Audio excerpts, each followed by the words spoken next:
terms of this afternoon's second panel, delighted to be joined by Professor Luke Drury, who is Vice President of ALLEA and former President of the RIA. That is a hard one to get the acronym right. And then next to Luke is Linda Ervine, Bainisteoir and Tionscadal Turas in Béal Feirste. And Linda and I have something in common because we both went to Irish College in Glenculmkill a number of years ago. And coming from Cork, trying to learn Donegal Irish. I didn't master it as successfully as Linda did, but delighted to have you with us, Linda. And then delighted to be joined by Vincent Guérend, the French ambassador to Ireland, representing France, but also all the ambassadors here today and the wider diplomatic corps. So bienvenue Vincent et merci. And then Liam Ryan, the CEO of SAP Ireland, well known to all of us, and delighted to have Liam with us. And then on my immediate right, Professor Michael Semple from Queen's University, the Senator George Mitchell Institute for Global Peace, Security and Justice. So delighted to have such an illustrious panel with us this afternoon. And Luke, I might ask you to start with your intervention, please. Thank you.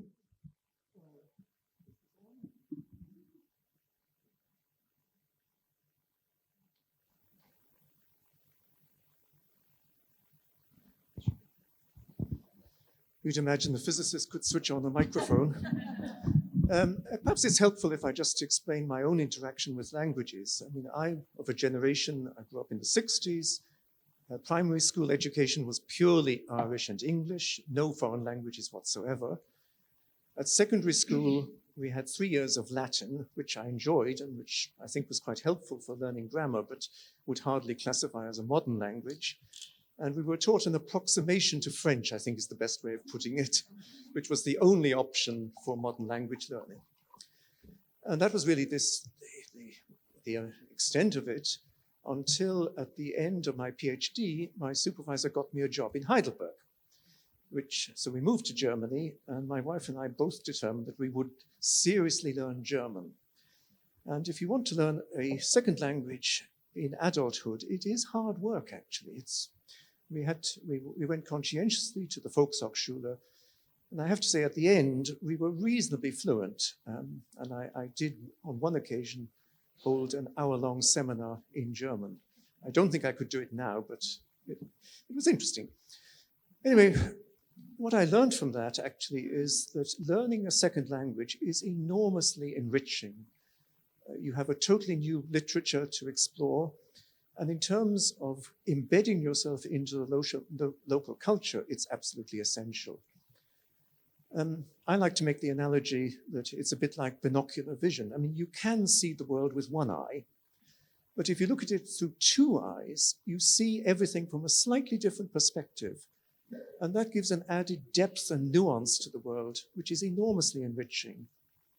So I think the value of studying a language is not just that you can communicate, it's that you have a different way of seeing the world. And that, I think, is the real value of it. What I think I would like to explore a little bit later on today, if there's time, is the difference between basic linguistic competence and studying a language at third level. The title of this is Languages at Third Level. And it does seem to me that the study of languages at third level has to go a bit beyond basic teaching how to speak the language. It must have cultural elements to it and an element of comparative cultural studies. But let's leave that for later on. So that's really what I wanted to say. I suppose I should add something as a scientist. Yes, I have to admit that all our professional work is done through English, but increasingly there is a demand now to interact with civic society, to open your research to a wider community. And that does require, if you're in a non-English speaking community, that you use the local language. You can't expect everyone to understand technical English, even if that is the language we use professionally. And science is a social activity. You have to network with colleagues. It's enormously helpful if you can communicate with them in their language and not just in English. So I think I'll stop at that point. Have I used my 4 minutes up? like a proper scientist, bang on time. Thank you, Luke. That's fantastic. Thank you so much for that. And I should say, in interesting connections, Luke also shares an achievement with one of the panelists on our first panel, Karen Ruddock. They are both illustrious previous winners of, well, I think it was then the Aer Lingus Young Scientist competition. So bravo to both of them. That's what happens when you share things over lunch. Fantastic. Linda, over to you. Thank you. Okay, well, I can relate to a lot of what was being said there because I didn't learn a language at school. In fact, I didn't have any interest in learning a language at school. I didn't feel that I had missed out on anything as an adult. I lived in Northern Ireland. I lived my life through English. I didn't particularly ever get the opportunity to travel, so I had no value for languages. And then Hitchman Ralish and Changa Gaelica, Nuatheangacha Oirthear, I fell in love with the Irish language when I came on it, and that opened up a whole new world for me. At that time, and that was just over 11 years ago, I didn't even have the tools to learn another language because I hadn't done another language in school. And I really struggled. I mean, I'm still a struggler with the language, and I kind of get a bit fed up sometimes when I hear these people who say, oh, it's really hard to learn a language. Yeah, it is, but it's also very, very worthwhile. It has opened so many doors for me, culturally, socially, and my employment. Just a world that I didn't know existed. In fact, one of my learners, I remember him saying that the Irish language was like opening this magic door. And I think that is really, it epitomizes this other world that if you don't have, and I think it's maybe hard for people in the South to understand the experience of a Northern Protestant who didn't even know the Irish language existed. And then you get this introduction to this thing that is all around you, that has always been all around you, but you didn't even know. For me, it was like having a paper bag taken off my head. And my passion over the last 10 years or so has been to share that experience with other people, to let them have a little bit of this thing that I love. And what has been really just such a wonderful thing for me is so many other people within my community who have went, wow, I want to do this too. I want a bit of this as well. And people often ask me, what was it that intrigued me about the Irish language? And I think at the very, very beginning, one of the things that struck me was when I was told that to say that you speak Irish, you say to Gaelic agam, which is literally, I have Irish. And I remember thinking, I want to be able to say to Gaelic agam, I want to be able to say, it's part of my identity, it's part of who I am. And again, it was that beginning of that journey that it did belong to me too. I'm a Presbyterian, and I discovered then in the 1830s that the General Assembly of the Presbyterian Church called the Irish language our sweet and memorable mother tongue, that I had been born in Béal, Feirste, the mouth of the Sandbank Ford. Nobody ever told me that before.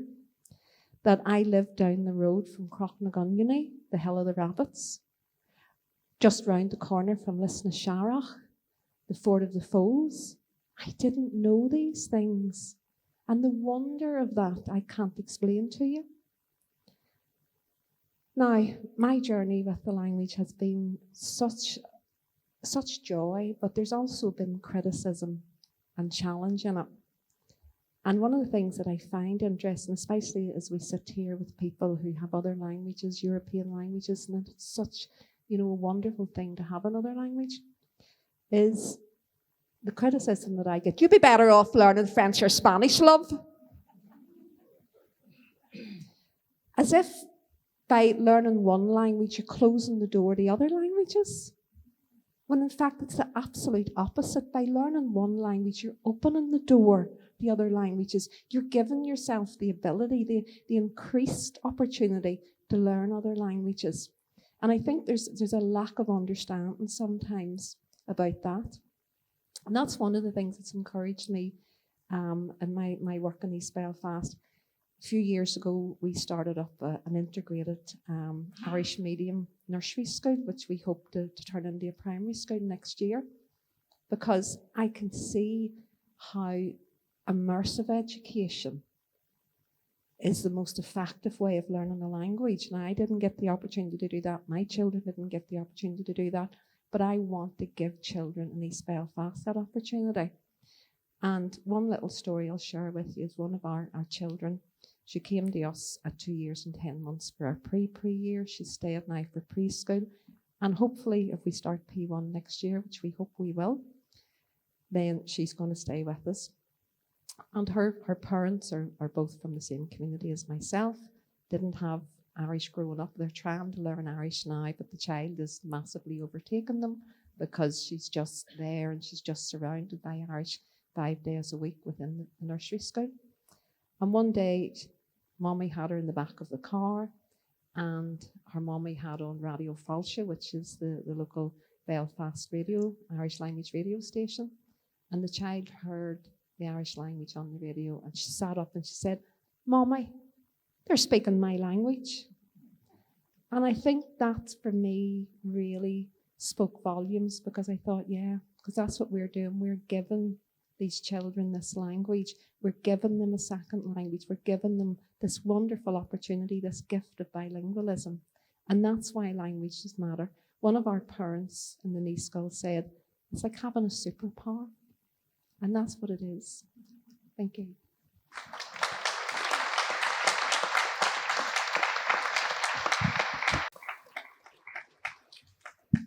Gurb míle mágad Linda agus tá sé go hunta go bhfuil tú anseo inniuh, and languages as a superpower. I love it. I think we need to change the hashtag for the next series of conferences. Vincent, over to you. Thank you very much, Noel. So my name is Vincent Guérend. I'm the French ambassador. Indeed, glad to talk on behalf also of the diplomatic colleagues here.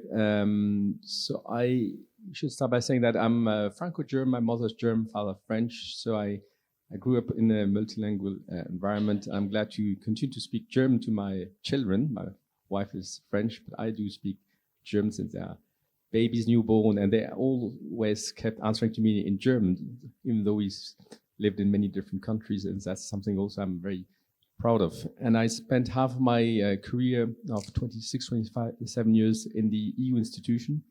So I can very well echo what Barbara Nolan said before in terms of multilingualism in the EU. And I was very impressed when I started there to see people able to have a professional discussion on 3-4 languages. It was very, very impressive.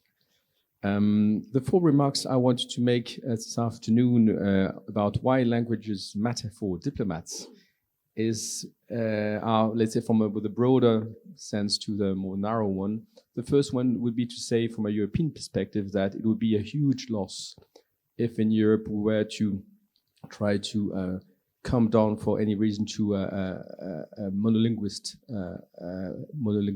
culture. There's so many other continents on the world where plurilingualism so far has survived and is thriving. Even in large countries, if you go to India, there are as many as 11, I think, or 13 official languages, and most medium to high educated person would speak their native language from the state, Hindi, English. If you go to Indonesia, where I served, also many people speak their local language. There are 300 languages in Indonesia, Bahasa Indonesia, and the more educated English. If you go to China, probably also different languages. And so it'd be a huge pity if in Europe we were gradually to more or less give up our languages and just keep it to the kitchen and say, well, the only language of communication at a professional level would be English. I think this would be a huge loss, and we should really try to resist it at all cost. For the many reasons you well know, and I think one was just mentioned before, and looking at Professor Michael Cronin and his excellent book about ecology and Irish, I think makes the case very well. If we're not able to name and to recognize what is our environment in our own language, then we lose a lot of the beauty of life. So that's the first point. Secondly, I certainly believe that at the European level that if we want an inclusive and participative European Union, we need to give the access to the EU to each and every citizen in its own language. And for example, in the European Parliament, it is key to maintain a full translation, interpretation, all languages, because it's key that each and every citizen may be able to ask a question, raise a point and certainly through his member of the European Parliament in his language and not through the medium of another language. And so it is key, and it has a cost, and we have to accept that this cost is well invested for the cohesion, political cohesion, social cohesion of our society at European level. And so, yes to multilingualism, yes, it has a cost, but it's a well invested cost. My third and now quick remark, because it has been made eloquently before, including by the Tornister, is that certainly for diplomats, it is key to be able to master some foreign languages to engage with the people and community in the country where we are posted. It's the only real way to engage, to understand, and to build bridges. And so this has been said again very, very eloquently by the Tornister just before. And my fourth and last remark would be to say that in most embassies in Dublin, and the point has been made also before, we do have colleagues working on the promotion of our own national language in certainly here the Italian, Spanish, German, French, and other embassies. It is for us very important, and so at the French embassy we have 2, if not more, colleagues doing this full time. We have the Alliance Française next door, as you know, here on Kildare Street. But we absolutely need, of course, to be able to correspond and to work together with in this case, Irish institution, Department of Education and beyond. And I'm very glad to see you today. So many familiar faces from the Irish institution. I'm looking here at Deirdre Kieran, who we just met yesterday on another occasion. But so it's crucial, and so we have to be able to liaise with you, work with you, and this is it works very well here in Ireland. I'm delighted about this. In certain countries, it's more difficult, but it's key to be able to engage as diplomats with the local authorities to promote foreign languages, and it's through a seminar like today it gives a lot of hope that this will continue to thrive. Thank you for your kind attention.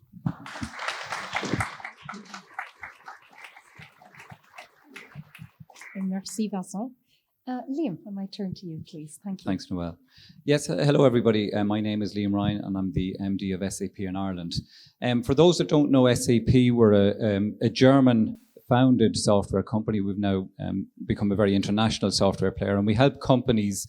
As we say, our own purpose is to help them run better, but we help companies with their supply chain. We have software solutions for supply chain, for customer success, or payroll, everything like that. So the one way I explain it is that 82% of the world's GDP flows through an SAP system of some description. So we've a quite a you could even argue an influence, but purely from a business perspective and nothing else. So SAP in Ireland, we employ 2,400 people across 2 sites in Dublin and Galway, and it's mainly supporting and providing services to our customers in Europe and the Americas. So as you can well imagine, being a German software company as well, languages are very, very important to us. And I certainly wouldn't have been successful with a career in SAP if I didn't know how to speak German. And I'm also living proof that a student from Navan, from St. Patrick's Classical School in Navan, can learn German to a very fluent level within 6 months. And I'll tell you how that can happen. I was part in 1986 of the ANCO. ANCO was the predecessor to FOSS, Solus, and they had a program where they were exporting talent effectively. They paid for our flights to go to Germany, America, Japan, Holland, everywhere, to companies who were looking for engineers. So they paid the flights for the interviews. 2 of us went over, I got the job, the other guy didn't. So I started with Siemens in Amberg. It's a small town in the Oberpfalz in Bavaria, so in between Nuremberg and the Czech border, so right in the heart of Bavaria. And 3 things I learned very, very quickly. The Bavarians are just like the Irish. They drink a lot, they swear a lot, and they slag each other off a lot as well. So I fit very, very well in. The other thing was I was on my own, and this goes back to how to learn a language in 6 months. So completely, my girlfriend at the time didn't travel with me, so I effectively had to learn German. The only English I had was the Voice of America radio between 6:30 and 7, and then it broke into Russian or into some other language. So between television, work, of course, there were a number of colleagues who spoke English to me at work, but I was a quality engineer on a factory floor, and almost all of the operators on the factory floor were women. It's just the way it was, I think, in industry at that stage. I did see a program on that about a year ago on how that came about, and it's not just a German thing. I think that was worldwide as well. But the really good thing was, as soon as I would try and say something, I would be corrected straight away. I'd keep saying it, and then I'd hear the correction in the background. I'd say something else, and I'd be corrected. So it was like mothers teaching their son how to speak correctly, and for me, it was absolutely invaluable. And then you add to that that on a Thursday night, I used to meet co-workers for a few drinks in the bar. Then I went out in September. Skiing season started in January, February, March. So every weekend we would go skiing. So there was I don't know, I kind of fell into it, but it helped me learn a language, but not only that, but to get to know an awful lot of people. And I still have some really, really good friends. We were over for 60th birthdays just recently as well. So not only did it teach me a language, but it also taught me a way of life. The fact that every village has 2 churches, typically Evangelische church and a Catholic church, and both of them have a beer festival. So you always get to meet people in that area, find out about the area. But the other thing that has helped me as well, after about a year, one of my friends got married, and I was invited to the wedding. And knowing the language and a good grasp of it, I was able to talk to somebody, it was the girl's father, who had served on the Russian front, about his war experience. And he was willing to talk about them at that stage, because he was at that age where they were willing to talk. And I found that just fascinating at the time. But it really helped me to get an understanding of Germany, not just the German people, but just the culture that they had. Now, okay, this is Bavaria, and the Bavarians just are forever giving out about the Preußen, that they're the people from North Germany. But look, it was good fun, good crack as well. And that really helped me get the job, because the job in SAP, it was originally initially a managerial job, but I think they had it in mind. About 9 months later, I was made site lead, and we were only 33 people at that stage, but they had SAP had great plans to expand, and languages were a very important part. But it wasn't really until we opened our offices in Galway that it became a really, really important part. But a lot of the German leaders earlier on, the influencers, they weren't too proficient in English, and they were very happy to speak in German. So the fact that not only that I knew the language, but also the way that they like to be interacted with, just the way about that they did business, and I had that awareness was really, really important. So it's just my own personal example, but just listening to some of the conversations in the first panel and here as well. I mean, there's no doubt about it. The language is certainly one thing, and it's really important. But I think it's getting an understanding of the culture of the people, and the only way to do that, well, I won't say the easiest way to do that is to talk to them in their language, and to work your way through that. Because I mean, if you go to a restaurant anywhere in the world, and I was, I travel a little bit with the job, and if you're in Brazil, Google Translate now will translate any amount of documents, whether they're travel documents, whether it's restaurant menus. You just hover your phone over it, and there you have it in absolute precise detail. So, to learn a language, just to do that is fine, but there are other tools out there that will help you. AI is going to revolutionize that as well. But to be able to converse with somebody about their history, about their past, about their own family and things like that, I think that's really important. And it's those skills that we as a company are looking for, because it's nearly given now. You have to be fluent. You have to have a level of fluency to be able to talk to customers, but you have to have that little bit extra to be able to calm them down if they're shouting down the phone at you, saying that their systems are down and they can't print invoices, or they can't ship beer, or they can't whatever it is. And it's just to understand their culture is really important. So I'm delighted to be part of this panel, I have to say, and I'm delighted that this event is kicking off, because languages really helped me in my career, and it has really helped SAP in Ireland as well, and it's vital that we continue that drive. Thank you.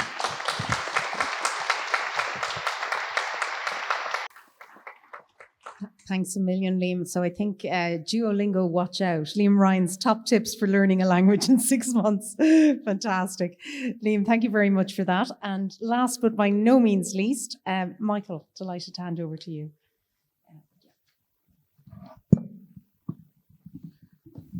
Thanks. Wonderful to be with you, and also to be, with the panel. Somebody's managed to, to pick a sort of like a peer group we didn't know existed. It's great that I can. I mean, I felt myself identifying with the experience that everyone's discovered. But just mentioning about where do I come at this from? I struggle sometimes to explain quite sort of like what I do and have done. It'd be something like. I certainly do conflict analysis at the moment. There's been a lot of advice and stuff around it and peacemaking associated with it. And just putting it quite bluntly, I mean, I have only been able to do what I do, some of which I hope has been meaningful and useful. A lot of it which has been just incredibly fascinating. I mean, just mind-blowingly fascinating. By the ability to integrate the use of language into, like, all my work. I'm not a linguist. I mean, as in not a professional trained linguist as per linguist. I'm somebody who specializes in other things and employs language in the course of my work. And if I were to try to explain how that works in this business of, conflict analysis, peacemaking, conflict diplomacy. In the grand scheme of things, it's because the practitioners using language is essential in constructing an inclusive peace process. Without that, it's just impossible. And for the individual, someone like myself, trying to navigate your way through and get there, to have access to the voices that otherwise get neglected, to which you have to have access if you're going to help with that inclusive bit, but also to enrich your experience. And the word empathy has come up a lot. I mean, to be able to cultivate empathy. And the other word which I heard, I think, in the first session was about nuance, to access nuance. Going through the translator or AI, those things are unobtainable. So I credit my access to language with pretty much everything I've done. And look, I mean, some of it's been quite interesting. I've got like sort of like famous and notorious in equal measure at various times. There's a fairy story that the Taliban's chief negotiator put out, which was based on some key facts of truth. Just before they went to sign their deal with the Americans in February 2020, the previous August, when they were celebrating the Afghan Independence Day. He made a speech which then was circulated around to the whole of this, like, now it's the world's like premier Islamist movement in terms of having pulled off a sort of defeat of the Americans. When explaining how did we get to these negotiations, they're about to sign the deal, he said, in the beginning, Michael came along and talked to a lot of our leaders, and there's in a slightly fairy tale version saying, and talked to us about the possibility of a negotiated settlement. We took the idea to the supreme leader. He signed off, and then a little bit later, an American envoy came along, and we pursued this negotiation process. Now, of course, it's completely again, it's a slightly fairy tale version, but the core of it is that in terms of my role as a practitioner, I had those conversations because I was able to use the language, unlike the vast majority, frankly, of international officials and diplomats and so on who are deployed to that area and hadn't a clue what was going on. They, on the broader thing, that there's a long history of language in Afghanistan having profound political connotations. I mean, it's as complex as Irish politics and history, that the various previous revolutions and counter-revolutions had a linguistic element to them.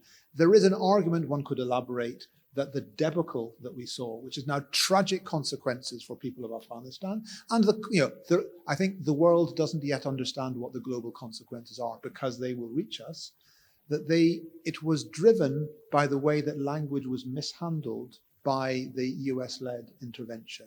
The attempt to impose a hegemony of English In a 20-year-long intervention, the laziness of doing that meant an inevitable gap with the population. And I mean, there are many problems with the Taliban, but it's an anti-elite movement. And an anti-elite movement is going to capitalize on that gap. And they did it brilliantly. And as a practitioner, time and time again, I found myself just aghast at the Americans just not knowing what was going on. And I'd sit down with the Afghans and we'd work it out.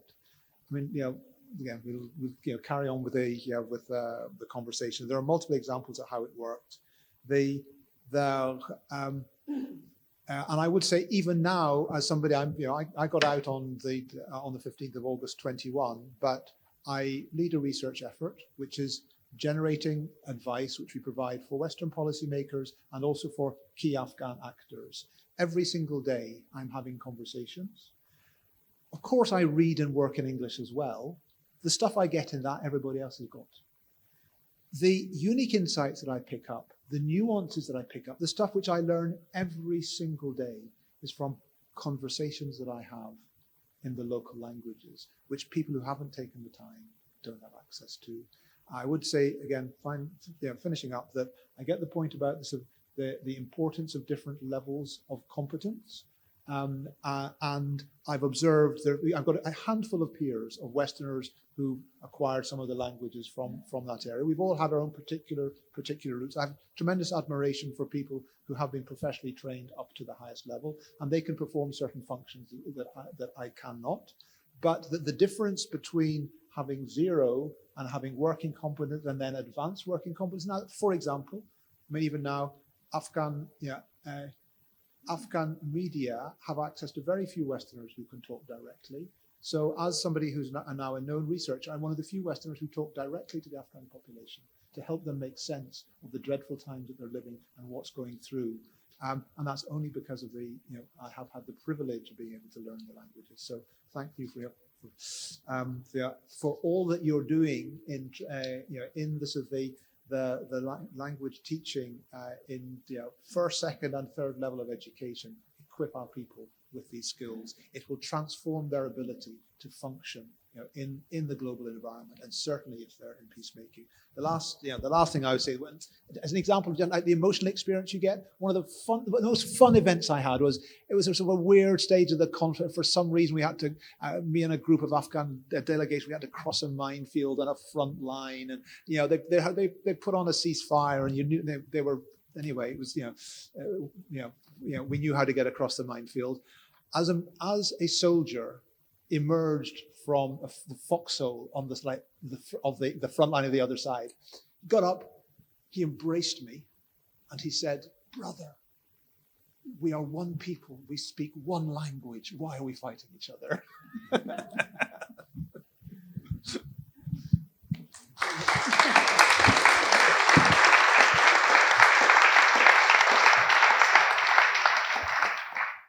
Fantastic, Michael. I would love to listen to many more of the stories. I'm looking at the clock, going, fantastic. Thank you for that. Can I just ask you before going to the audience, how many languages do you speak?